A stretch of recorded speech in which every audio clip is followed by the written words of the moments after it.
Welcome back to my channel. इस video में वाला है कि जो मॉडल है, एटॉमिक मॉडल जो वो क्या क्या है। पहले वीडियो में जब तक हमने खत्म किया था, पता है हमको इलेक्ट्रॉन का डिस्कवरी, प्रोटॉन का और न्यूट्रॉन का डिस्कवरी हमने खत्म कर दिया। अब हम लोगों ने देखा कि प्रोटॉन, इलेक्ट्रॉन और न्यूट्रॉन जो है उसका डिस्कवरी तो हो गया। एक हमने जाना कि एक एटम के अंदर ही तीनों पार्टिकल रहता है, मगर कैसे रहता है, किस तरीके से रहता है, उसका रहने का तो एक तरीका होगा ना, तौर तरीका कि ऐसे रहता है, वो उसको हमको पता लगना था। मतलब यहाँ पे क्वेश्चन आ गया कि इसका जो रहता है इलेक्ट्रॉन, प्रोटॉन और न्यूट्रॉन एक एटम में, उसका मॉडल कैसा है, एक एटम का मॉडल कैसा है, कैसे रहता है, कहाँ कहाँ रहते हैं, कहाँ इलेक्ट्रॉन रहता है, कहाँ प्रोटॉन, कहाँ न्यूट्रॉन, वो जानने के लिए बहुत सारा मॉडल आया। तो सबसे पहले जो आया था वो है रदरफोर्ड। साइंटिस्ट रदरफोर्ड ने पहला मॉडल लाया था। यहाँ पे पहला मॉडल जो डिस्कवर किया था एक्सपेरिमेंट के थ्रू, एक अच्छा सा एक एक्सपेरिमेंट करा था उन्होंने, और उसके थ्रू बताया गया था कि हाँ भाई ऐसे रहता है प्रोटॉन, ऐसे रहता है इलेक्ट्रॉन एक एटम के अंदर। तो कैसे करा था, क्या एक्सपेरिमेंट करा था, उस सब हम इस वीडियो में अच्छे से बताएंगे, एकदम बेसिक से एडवांस तक बताएंगे। तो आप लोग शुरू से अंत तक वीडियो में बने रहिए, क्योंकि आज का ये वीडियो बहुत सारा इंपॉर्टेंट होने वाला है। लोग ये वीडियो हमारा पूरी देख लेते हो बिना स्किप किए, तो 100% आपको ये जो रदरफोर्ड एटॉमिक मॉडल है इसके बारे में 100% सब कुछ पता चल जाएगा, बराबर पता चल जाएगा सब आपको।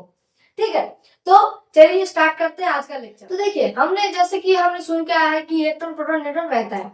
हमने जाना था, हमको ये पता चला था कि एक एटम है, तो एटम के अंदर इलेक्ट्रॉन रहता है, प्रोटॉन रहता है, प्रोटॉन रहता है और न्यूट्रॉन रहता है। ये तीनों रहता है, मगर कहाँ रहता है, कैसे रहता है, इसके बारे में पता लगाने के लिए आया हमारा रदरफोर्ड, जो कि प्रोटॉन का डिस्कवरी किया था। उन्होंने फिर से एक बार एक्सपेरिमेंट किया। एक्सपेरिमेंट करने के बाद उन्होंने बताया कि नहीं, ये जो प्रोटॉन, इलेक्ट्रॉन, न्यूट्रॉन है एक स्ट्रक्चर के अंदर है, एक स्ट्रक्चर की जैसा शेप है, एटम का एक शेप है, एक जहाँ पे एक जगह इलेक्ट्रॉन रहता है, एक जगह प्रोटॉन रहता है। ठीक है, तो थॉमसन ने जो बात कही थी कि तरबूज की तरह रहता है, एक एटम के अंदर तरबूज की तरह इलेक्ट्रॉन भी रहता है, प्रोटॉन भी रहता है, वो जो कॉन्सेप्ट था उसको गलत साबित किया था फर्स्ट रदरफोर्ड ने। रदरफोर्ड सर ने एक एटॉमिक मॉडल का डिस्कवरी किया कि ऐसा एटॉमिक मॉडल हो सकता है। हालांकि उसके बाद इसका भी कुछ लिमिटेशन आया, और उसके बाद फिर और दूसरा मॉडल आया, मगर जो पहला एटॉमिक मॉडल था, वो हमारा पहला एटॉमिक मॉडल जिसे दिया था वो था रदरफोर्ड एटॉमिक मॉडल। तो इन्होंने कैसे एक्सपेरिमेंट किया था, एक्सपेरिमेंट देखते हैं। इन्होंने क्या करा था, एक गोल्ड का प्लेट रखा था यहाँ पे, गोल्ड का प्लेट। अब गोल्ड का प्लेट क्यों रखा था, क्योंकि गोल्ड रिएक्ट नहीं करता किसी भी चार्ज पार्टिकल से गोल्ड रिएक्ट नहीं करता।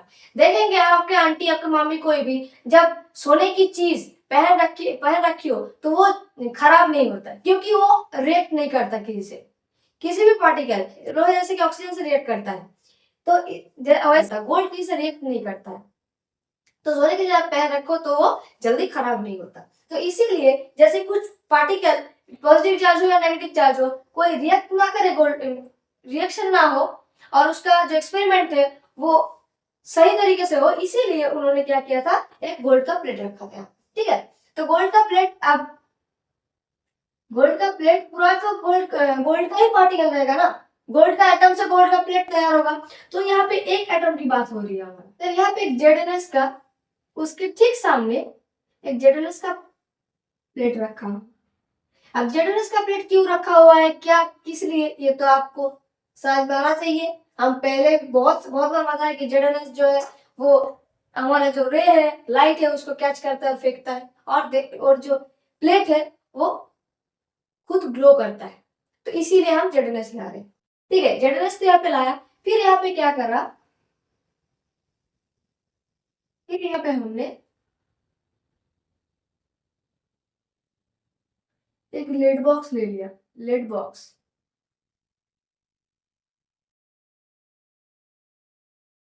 लेड बॉक्स ले लिया था। ठीक है, और लेड बॉक्स के अंदर रेडियो एक्टिव एलिमेंट को रखा गया था, रेडियो एक्टिव एलिमेंट को यहाँ पे रखा गया था। ये एक सब्सटेंस है, रेडियो एक्टिव सब्सटेंस। ठीक है, रेडियो एक्टिव सब्सटेंस है, इसको एक प्लस वोल्ट चार्ज में रखा गया।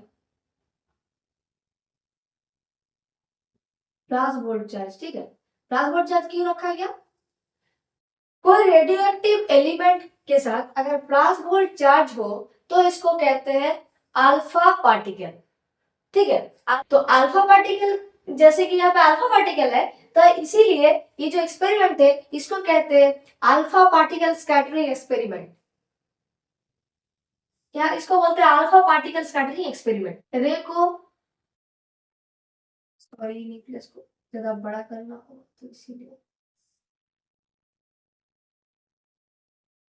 रे को एक बार ऊपर से भेजा गया, यहाँ पे एक बार भेजा गया, तो देखा कि लाइन एक लाइन के बराबर जा रहा है, ठीक है।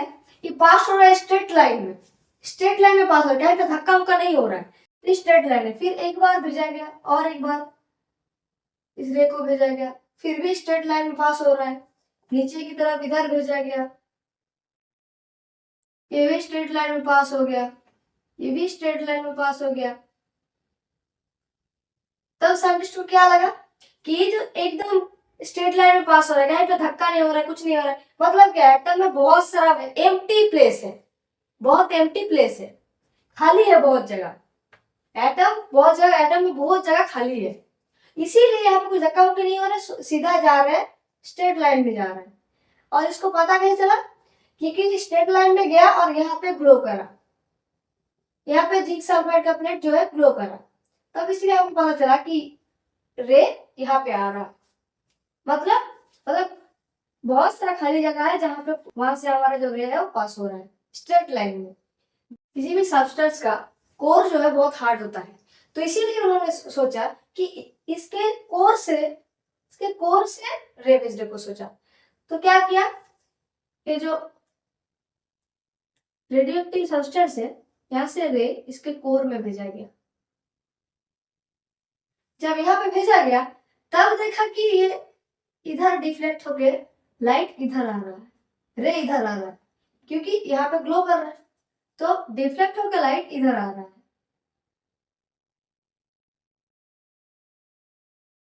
देन एक बार इधर और एक बार भेजा गया, फिर भी देखा कि डिफ्लेक्ट होकर लाइट इधर आ रहा है। तब सोचा कुछ तो है यहाँ पे, कुछ ऐसा कुछ है यहाँ पे जिसको, जहाँ पे ये जो रे है जिसपे धक्का लगने की वजह से ये डिफ्लेक्ट हो रहा है, कुछ भी है यहाँ पे कोर में जिसके साथ टच हुआ है, इसलिए ये लाइट डिफ्लेक्ट होकर इधर आ गया। तो इन्होंने सोचा एकदम कोर बराबर देंगे, इन्होंने सोचा एकदम मिडिल में रे को भेजा गया। जब मिडिल में रे को भेजा गया, इधर आके देखा यहाँ पे कहीं पे ग्लो नहीं हुआ, कहीं पे ग्लो यहाँ पे क्यों नहीं हुआ? क्योंकि वो लाइट इधर आया ही नहीं।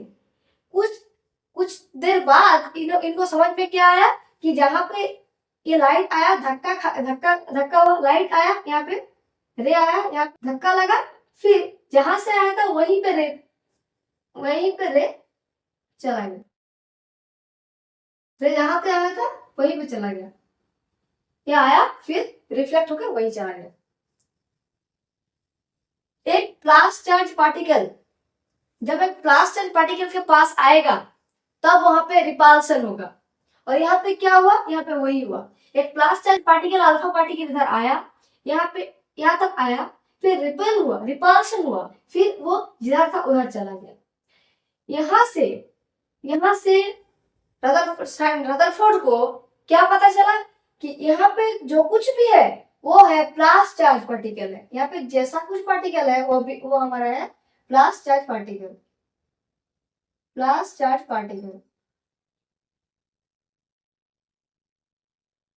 और इन्होंने ही प्रोटॉन का डिस्कवरी किया था, और प्रोटॉन भी था क्या, प्लस चार्ज का।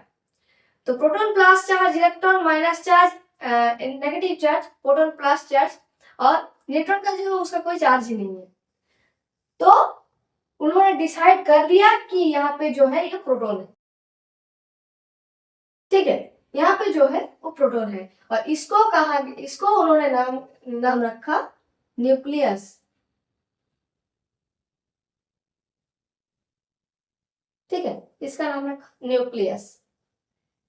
और इन्होंने ये भी डिसाइड कर लिया कि मिडिल में जो है, मिडिल में हमारा न्यूक्लियस रहता है, ठीक है, जहां पे अल्फा पार्टिकल को जो हमने देखा, धक्का लगने की वजह से, न्यूक्लियस में धक्का लगने की वजह से थोड़ा लाइट जो रे है वो डिफ्लेक्ट होके इधर उधर जा रहा है।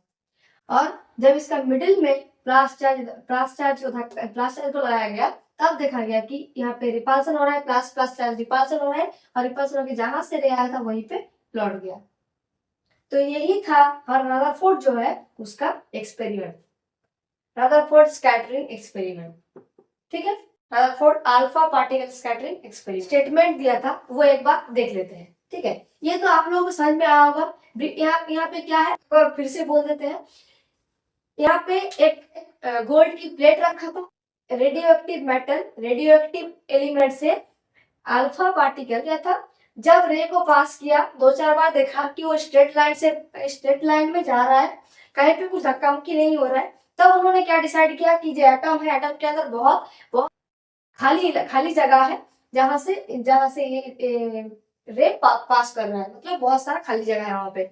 देन उन्होंने क्या करा कि कोर से रे को पास करने की सोचा। जब कोर से पास करने गया, तब क्या हुआ, लाइट को डिफ्लेक्ट होते देखा, तब उन्होंने डिसाइड किया कि मिडिल में कुछ है, जहां से धक्का होकर उसका लाइट डिफ्लेक्शन हो रहा है, रे डिफ्लेक्शन हो रहा है।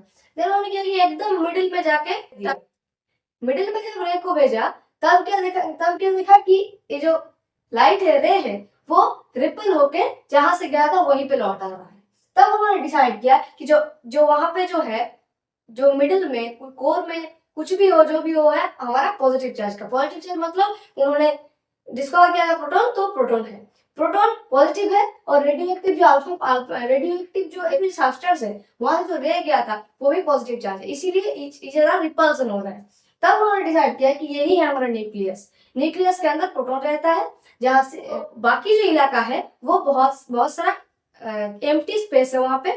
और उन्होंने रेडियस भी दिया था, रेडियस कितना था, 10 टू द पावर -13 न्यूक्लियस का रेडियस। इन्होंने क्या बताया था कि ऑल पॉजिटिव चार्ज और almost the entire mass of atom was concentrated in a very small central core called nucleus। जो पॉजिटिव चार्ज है एक एटम का, ऑलमोस्ट पॉजिटिव चार्ज ये कहाँ पे है, कोर में, सेंट्रल कोर में, और जिसको कहते हैं न्यूक्लियस। वहीं पे जितना पॉजिटिव चार्ज है वो वहां पे एंटर मास वहां पे कॉन्सेंट्रेटेड है वहां पे, ठीक है। The large deflection of an alpha particle from its original path was due to Coulombic repulsion. यहाँ पे पॉजिटिव रिपल्शन हो रहा है, इसीलिए इतना लार्ज डिफ्लेक्शन हो रहा है, ठीक है। वरना जो 1 इलेक्ट्रॉन डिफ्लेक्शन है वो स्लाइटली न्यूक्लियस में टच करके डिफ्लेक्ट होके जेडएनएस के प्लेट पे आ रहा है, मगर यहाँ पे लार्ज डिफ्लेक्शन क्यों हो रहा है, प्लस चार्ज रिपल्सन हो रहा है, इसीलिए। The radius of atomic nucleus, इन्होंने रेडियस कैलकुलेट कर दिया था। इन्होंने क्या कैलकुलेट किया, radius of atomic nucleus is 10 to the power -13 centimetre. 10 to the power -13 centimetre इसका न्यूक्लियस का रेडियस है, और लगभग 10 टू द पावर -13 सेंटीमीटर इसका रेडियस था न्यूक्लियस का, और लगभग 10 टू द पावर -8 सेंटीमीटर है एटम का न्यूक्लियस। तो आप ही सोचिए 10 टू द पावर -13 सेंटीमीटर का न्यूक्लियस है, बाकी जो एरिया है वो तो एम्प्टी है ना, 10 टू द पावर -8 मतलब बहुत एम्प्टी, वहां पे स्ट्रक्चर, एटम का स्ट्रक्चर बहुत एम्प्टी है। 10 to the power -13 centimetre nucleus, बाकी पूरा स्ट्रक्चर लगभग एम्प्टी ही है। एटम है वेरी एम्प्टी स्ट्रक्चर, एटम में एक वेरी एम्प्टी स्ट्रक्चर है, एटम एक एम्प्टी स्ट्रक्चर है, ठीक है। तो यहाँ तक तो अब जो स्टेटमेंट दिया है ये तो क्लियर है। आप देखते हैं कि इन्होंने मॉडल कैसा बोला था, मॉडल कैसा है। तो इन्होंने क्या कहा कि एक एटम है, एटम के अंदर एक न्यूक्लियस है, न्यूक्लियस में प्रोटॉन है, और बाहर जो कि इलेक्ट्रॉन है, इलेक्ट्रॉन घूमता रहता है, यही इन्होंने कहा था बस। तो एक बार देख लेते हैं इन्होंने क्या स्ट्रक्चर दिया था, मॉडल क्या दिया था, कैसा मॉडल दिया था। मॉडल में क्या बोला गया था, a very small positive charge nucleus was considered surrounded by electrons. A very small positive charge surrounded by electrons by electron, such system cannot be stable if the electron at rest. Therefore, it was proposed that अगर electron rest में रहे तो ये system possible नहीं है. Therefore, it was proposed that the electron were moving in circle और proton के surrounding electron move कर रहा है. ठीक है, orbit around the nucleus, nucleus के अराउंड ही मूव कर रहा है. So the Coulombic attraction between the nucleus and electron was equal to the centrifugal forces. इसीलिए ये मूव कर रहा है. इन्होंने ये कहा. ठीक, कूलम्बिक जो अट्रैक्शन है वो इलेक्ट्रॉन और प्रोटॉन के बीच जो है वो इक्वल है सेंट्रीफ्यूगल फोर्स के, इसीलिए ये मूव कर रहा है न्यूक्लियस के अराउंड. इन्होंने यही कहा था उनके एटॉमिक मॉडल में. अब इनका ड्रॉबैक्स है, इनका लिमिटेशन है, जिसके वजह से नेक्स्ट साइंटिस्ट आएगा और नेक्स्ट मॉडल पेश करेगा यहाँ पे. तो इन्होंने ब्रीफ आइडिया दी थी, मगर जो न्यूक्लियस की जो आइडिया है इन्होंने ये पक्का दिया था. इसको किसी, ये जो आइडिया है इसको किसी ने तोड़ा नहीं. ठीक है, तो इसका जो ड्रॉबैक्स है वो भी हम देखेंगे. चलो देख लेते हैं atomic number. Atomic number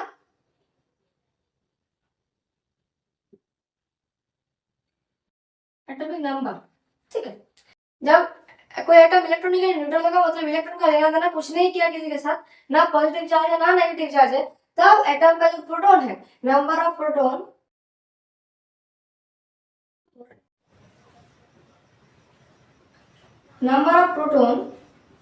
is equal to number of electron के साथ. और अगर ना हो भी गया है तो लेना देना मतलब क्या, जब हम रिएक्शन करेंगे, न्यूक्लियर रिएक्शन नहीं, हम केमिकल रिएक्शन जब करेंगे तो फंडामेंटल पार्टिकल जो कि उसका लेना देना होता रहता है, तब क्या होगा, तब हमारा number of proton is not equal to number of electron. अगर लेना देना हुआ है, इलेक्ट्रॉन अगर नहीं है, तब जाके प्रोटॉन न्यूट्रॉन एक नहीं होगा, प्रोटॉन इलेक्ट्रॉन एक नहीं होगा. प्रोटॉन का नंबर अलग होगा और इलेक्ट्रॉन का नंबर अलग होगा. और यहाँ पे जो एक रूल है जैसे कि Z(x), इसी तरह से एटम्स को रिप्रेजेंट किया जाता है.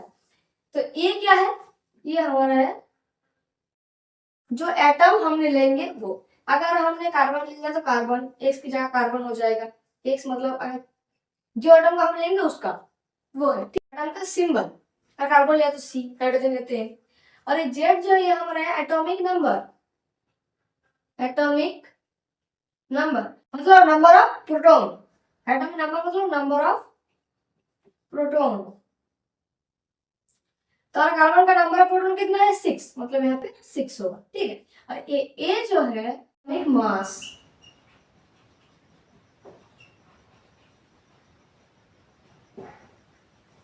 ठीक है, हमारा एटॉमिक मास जैसे कि कार्बन का है 12.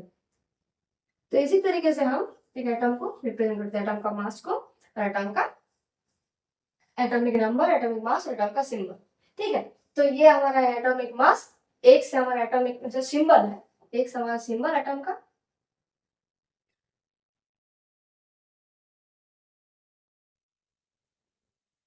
एक से हमारा सिंबल होगा और Z एटॉमिक नंबर. ठीक है, अब यहाँ पे एटम किस तरह का होता है, आइसोटोप, आइसोबार एंड आइसोटोन, वो हम देखेंगे नेक्स्ट वीडियो में. फिलहाल हम देखते हैं कि ड्रॉबैक्स कैसा है. का ड्रॉबैक क्या था, ड्रॉबैक्स क्या था. देखिए उन्होंने क्या कहा था,